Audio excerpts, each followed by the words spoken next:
Aconteceu. Acho até que o jogo de hoje, de alguma maneira, traz mais do que os 3 pontos e esse empate com o Palmeiras nos pontos perdidos. Porque foi uma atuação muito boa, foi uma atuação convincente.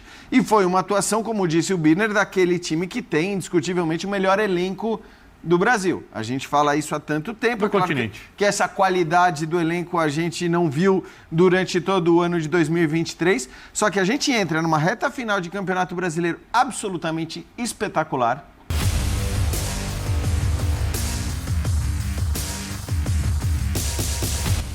Salve, nação! Saudações rubro-negras! Tá ansioso pra assistir o Linha de Passe, o pós-jogo, tá, né? Eu também tô, cara. Vou assistir agora juntinho com vocês, porque, veja bem, antes do jogo, o Palmeiras vai amassar, o Palmeiras é favorito, o Palmeiras será o campeão brasileiro, entrega a taça, coitado do Botafogo, coitadinho do Flamengo, o Flamengo vai lutar pelo G4, ok. Só que daí aconteceu o jogo e o Flamengo amassou o Palmeiras. Só quero ver agora o que a imprensa paulista vai falar, cara. Só quero ver. Porque antes do jogo o Flamengo não prestava. E agora? Depois desse chocolate, depois desse amasso. Agora, eu acho que o discurso vai mudar, né?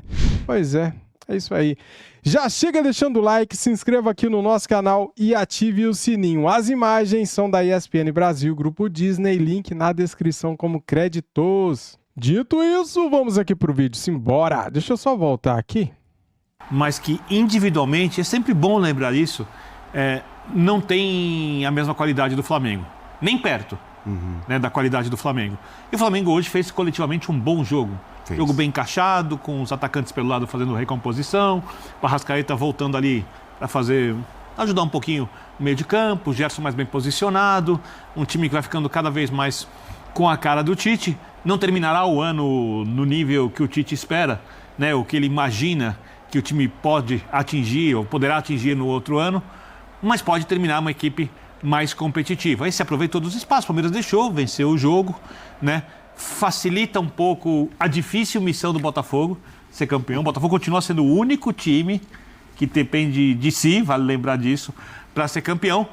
Mas agora o jogo contra o Grêmio ficou ainda mais apimentado, vou dizer assim, né? Porque se o Grêmio ganhar, ele empata em pontos com o Botafogo, com um jogo a menos, deixa o Flamengo a 3 pontos, né? Ele, Grêmio e Flamengo ficam a 3 pontos. Não dá para descartar o Palmeiras da disputa pelo título. Não dá para descartar o Bragantino, apesar da tabela muito difícil. E o Atlético corre por fora com menos chances, né, para mim. Mas, de qualquer jeito, também não dá para descartar. Então, o campeonato continua aberto, ele continua imprevisível. E para aqueles que estavam empolgados, achando que agora o Botafogo não ganha mais, não sei o quê, bastou uma rodada para as teorias imutáveis de alguns serem estouradas, implodidas com muita facilidade para o jogo da equipe tecnicamente superior à melhor equipe individualmente do campeonato. O Botafogo... Para o Botafogo vai entrar na conversa daqui a pouco ou vai entrar constantemente, né? Quando a gente for analisar justamente a disputa pelo título. Os melhores resultados possíveis nessa noite aconteceram para o Botafogo, né? Claro. A derrota do Bragantino e a derrota do Palmeiras, que é, na matemática, o time mais perto dele, né? Fora o Bragantino, ou começou a noite sendo o time mais perto dele. Agora o Flamengo não quer dizer que a aproximação do Flamengo seja uma boa, mas olhando para os pontos... Isso, olhando assim, rodada a rodada, recorte a recorte, a noite de hoje foi boa para o Botafogo. Pois é, boa noite, Paulo, boa noite, companheiros. Eu acho que hoje o Botafogo precisa olhar para isso, né? Quer dizer, o fato dele não ter sido superado por nenhum adversário hoje é uma grande notícia para o Botafogo, porque, enfim, a gente sabe a situação que o Botafogo vivia, a pressão e tudo mais. Mas é óbvio, né? E como lembrou o Birner, na segunda-feira, depois de Vasco e Botafogo, eu falei que, na minha opinião, eram 6 candidatos a título. E citei justamente o Flamengo, porque eu falei, o Flamengo que está todo mundo meio que descartando porque está na 6ª colocação, se ele vence o Palmeiras no Maracanã, que era evidentemente um resultado muito possível, ele se iguala ao Palmeiras em pontos perdidos. E foi o que aconteceu. Será que o Jean Oddi falou isso, cara? Eu não assisti o programa para afirmar se ele falou ou não, mas tudo bem. Aconteceu. Acho até que o jogo de hoje, de alguma maneira, traz mais do que os 3 pontos e esse empate com o Palmeiras nos pontos perdidos. Porque foi uma atuação muito boa, foi uma atuação convincente. E foi uma atuação, como disse o Birner, daquele time que tem, indiscutivelmente, o melhor elenco do Brasil. A gente fala isso há tanto tempo. Do continente. Que essa qualidade do elenco a gente não viu durante todo o ano de 2023. Só que a gente entra numa reta final de Campeonato Brasileiro absolutamente espetacular. Espetacular. Porque o Birner citou a possibilidade do Grêmio vencer amanhã. Se o Grêmio vence amanhã, ele vai para 59 pontos, os mesmos do Botafogo, os mesmos do Palmeiras, os mesmos potencialmente do Flamengo, que tem um jogo a menos e que se vence o Bragantino também vai a 59. O próprio Bragantino, né, tem um jogo a menos e está com 58. Então é uma loucura esse campeonato. O empate amanhã é ruim para o Grêmio e para o Botafogo. O jogo vai ser... Assim, alguém tem que ganhar o jogo. O jogo tende a ser muito bom. Eu acho que tá todo mundo olhando para o que aconteceu hoje, né? Os candidatos ao título que olham para o que aconteceu hoje se animam demais, se empolgam demais com os jogos de amanhã. Até mesmo o Botafogo. Agora, repito, o Flamengo, ele se empolga além dos 3 pontos, por causas além dos 3 pontos. Pela quantidade de bons jogadores que tem, e aí não dá para comparar com absolutamente ninguém, pelo bom jogo que fez hoje e pelo fato de fazer das suas próximas 6 partidas, 4 em casa e 2 fora. Ninguém, de todos os candidatos ao título, mesmo os que ainda jogam amanhã, ninguém tem 4 jogos para fazer em casa. Que beleza. Só o Flamengo tem 4 jogos para fazer em casa. Pulsa. Atlético tem 3 jogos para fazer em casa, Grêmio 3, Bragantino 3, Palmeiras 3, Botafogo 3. O Flamengo faz 4 jogos em casa. Então, é um campeonato que pega fogo, e querer ficar fazendo previsão aqui sobre favorito ou não favorito, eu acho que nesse momento não dá mais. Não dá nem para dizer quem está jogando o melhor futebol dos candidatos. Exatamente. É um exercício de adivinhação. Esse é o ponto, né? Porque até hoje era o Palmeiras, né? Pelas rodadas mais recentes. Paulo Calçade, bem-vindo. Olá, Andrade, companheiros, para você que nos assiste. O futebol brasileiro não é para amadores, mas como está cheio deles, a gente tem um campeonato sensacional. No final, a gente não sabe quem vai cair, 2 sim, mas 2 vagas ainda abertas e um monte de gente disputando o título.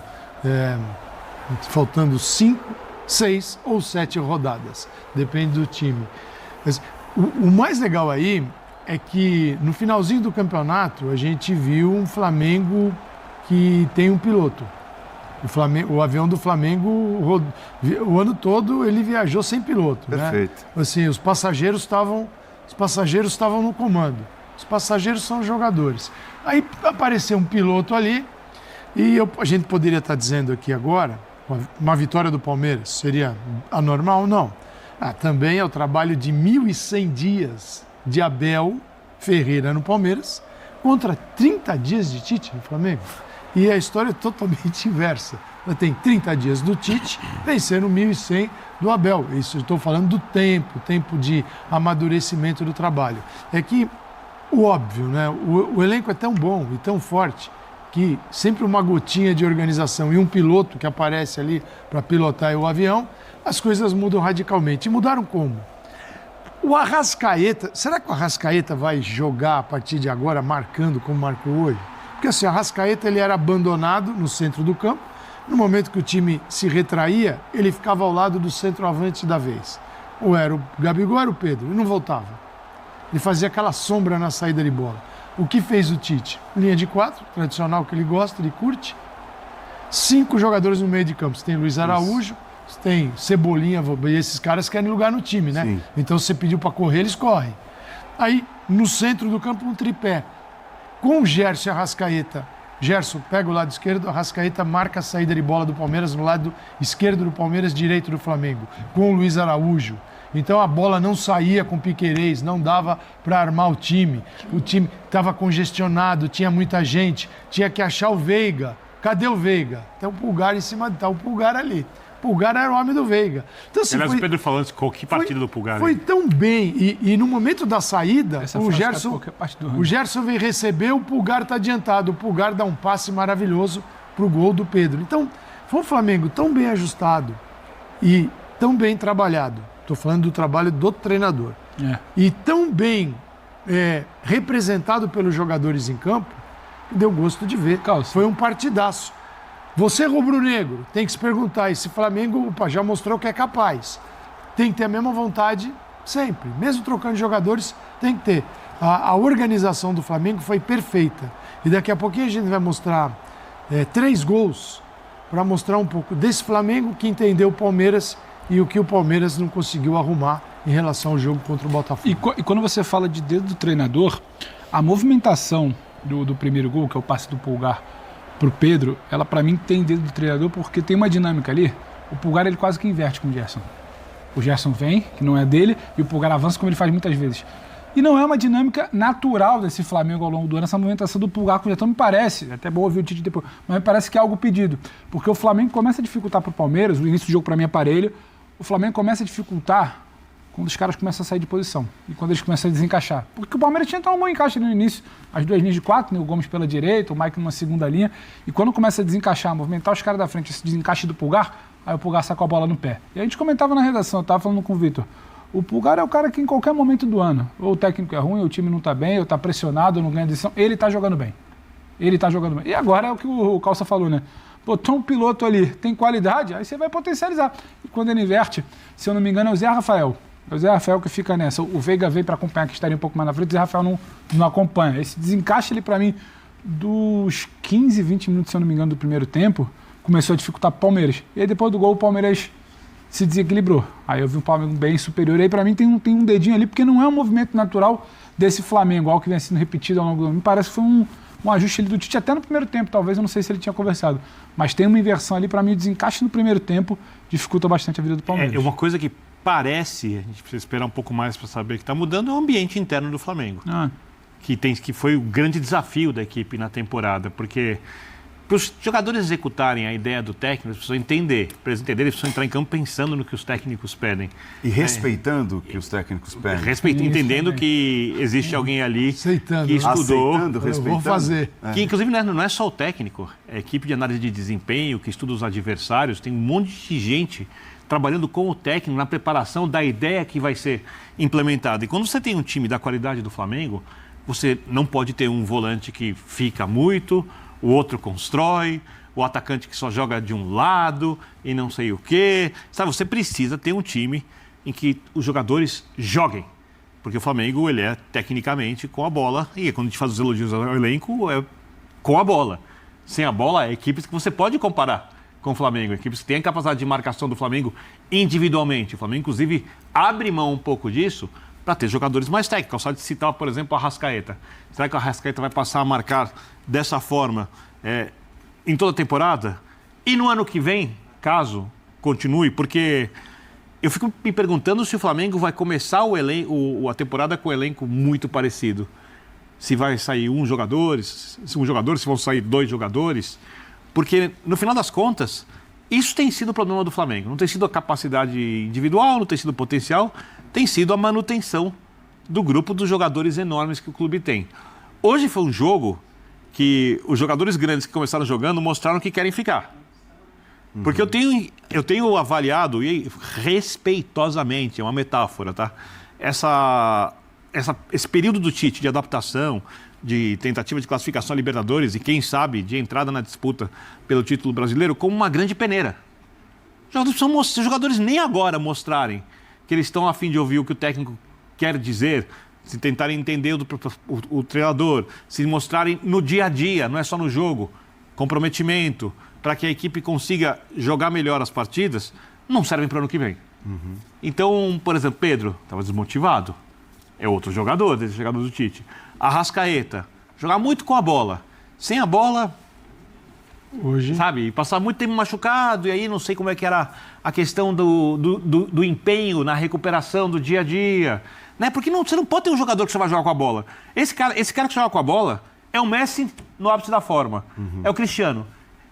Ninguém mais. Até o Haaland ajuda na marcação no City. Obviamente que não é o principal marcador, mas ajuda na marcação. Então isso não existe mais. Então o Flamengo não pode se dar o luxo de ter jogadores que atuem só com a bola, mesmo sendo grandes jogadores. E eu acho que com o Tite, isso parece que está começando a mudar e que vai ganhar. Tomando gol, tomando gol de tudo que é jeito. Você não vai ganhar título. Você citou um clube, quem quiser olhar, vai olhar os títulos recentes. Se não é a melhor defesa do campeonato, é a segunda. Por um gol, por 2. Então, assim, para ganhar título, e é o time mais ofensivo da liga, o Manchester City. Então, você pode ser super ofensivo e defender bem também. Claro. Né? Resumindo o futebol, atacar e defender com máxima eficiência. Ponto final. Está resumido o futebol. Você conseguir fazer isso, não precisa de muita teoria. Hoje o Flamengo atacou e defendeu com máxima eficiência, a ponto do Palmeiras acertar uma única bola. Só daqui a pouquinho vai sentar o Abel, tá? Boa, então, vamos ver. Beleza. Daqui a pouquinho também conhecido como Enterrou agora. já. Tá? Que maravilha, né, galera? Que maravilha, né? Sentimento de alma lavada, né, cara? Uma vitória empolgante, cara. Uma vitória convincente. Uma vitória maiúscula, né? Uma vitória imponente. Cara, o que a imprensa falava antes do jogo, eu vou recuperar, galera. Eu tô guardando, eu tô lembrando aqui de algumas coisas e eu vou trazer aqui no canal o que alguns comentaristas falaram antes do jogo. Pra gente dar aquela risadinha, né, cara? Porque, assim, eu acho que foi uma falta de respeito com o Flamengo tão grande. Porque, assim, os caras tiraram o Flamengo pra lixo, pra nada. Pra merda, né? Tipo assim, parecia que o Palmeiras iria jogar sozinho, que iria ser o campeão brasileiro já, sem ter passado pelo Flamengo, sem ter jogado ainda. Isso é uma falta de respeito. E eu vou recuperar aos poucos esses vídeos. Eu vou tentar trazer nesta quinta-feira para vocês. Deixem o sininho ativado, inscreva-se no canal e deixa aquele like também para fortalecer, para ajudar, tá bom? Tô feliz demais, galera. As possibilidades de título são grandes. Por quê? Veja bem, eu sei que o Botafogo e o Grêmio vão jogar ainda, né, nessa rodada, só que se der um empate é um bom resultado, porque cada um sobe um pontinho só. O Flamengo ainda tem um jogo a menos. A gente está se apegando neste jogo a menos que o Flamengo tem contra o Bragantino, que perdeu hoje para o São Paulo na Vila Belmiro, né, cara? Então, assim, eu até assisti o primeiro tempo, ficou 0-0. Depois já tinha começado o jogo do Flamengo e o São Paulo conseguiu vencer o Bragantino, né? Se o Flamengo vencer o Fluminense, que não é difícil, o Fluminense que empatou hoje, né? O Fluminense que estava jogando com uma preguiça danada hoje com o Internacional, empatou. E se o Flamengo vencer o Bragantino, cara, tá ali, juntinhos. Palmeiras vai vencer todos os jogos que tem até o final? Não sei. Botafogo vai? Não dá pra saber. Grêmio vai? Bragantino vai? Então, cara, tá em aberto, galera. A chance de título existe e aquela porcentagem matemática vai aumentar agora a favor do Flamengo. Tomara que dê zebra entre Grêmio e Botafogo nesta quinta-feira. Valeu, tamo juntos. Saudações rubro-negras. Fui.